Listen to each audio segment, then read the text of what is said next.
Today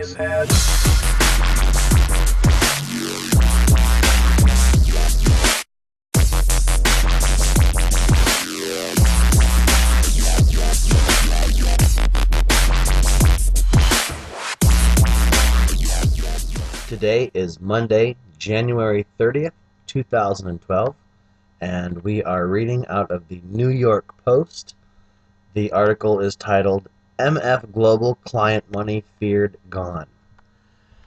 Nearly 3 months after MF Global Holdings collapsed, officials hunting for an estimated $1.2 billion in missing customer money increasingly believe that much of it might never be recovered, according to the people familiar with the investigation. As the sprawling probe that includes regulators, criminal and congressional investigators, and court-appointed trustees grinds on, the findings so far suggest that a significant amount of the money could have been vaporized as a result of chaotic trading at MF Global during the week before the company's October 31st bankruptcy filing. A person close to the investigation was cited as saying Monday. Many officials now believe certain employees at MF Global dipped into the customer segregated account that the New York company was supposed to keep separate from its own assets, and then use the money to meet demands for more collateral or to unfreeze assets at banks and other counterparties as they grew more concerned about their financial exposure to MF Global. Investigators are also examining other scenarios that have gained traction in recent weeks, such as the possibility that MF Global suffered steep losses on investments made using customer money. Officials investigating the case have looked into whether such investments were appropriate under rules at the time. As money poured out of MF Global, much of it likely passed through JP Morgan Chase and other banks where the security firm had accounts, as well as trade clearing partners such as Depository Trust and Clearing and LCH ClearNet Group, people familiar with the matter said. Those companies have denied being knowingly in possession of any missing MF Global money, and any efforts to make them fill the hole would face daunting hurdles. And because the firms usually were middlemen between MF Global and other counterparties, the funds they touched were then scattered widely, complicating the search.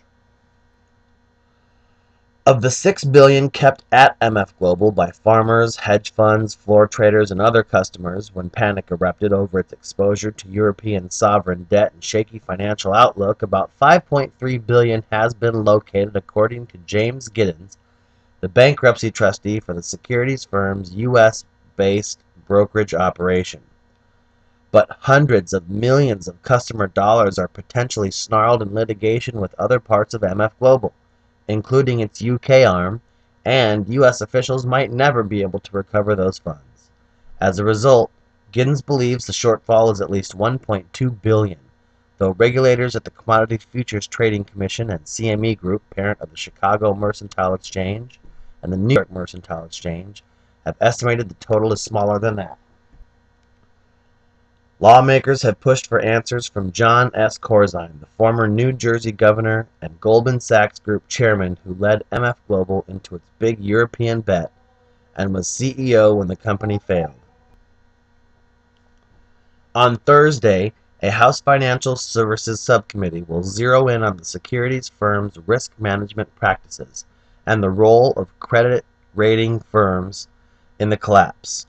Among the people scheduled to testify at the hearing is Michael Roseman, a former chief risk officer at MF Global, who raised serious concerns several times in 2010 about the growing bet on European bonds by Corzine. So far, Giddens' office has returned about 72% of the money in customers' U.S. accounts. When MF Global filed for bankruptcy at the end of October, money in accounts outside the U.S. remains frozen, and officials have received few big breaks on the case.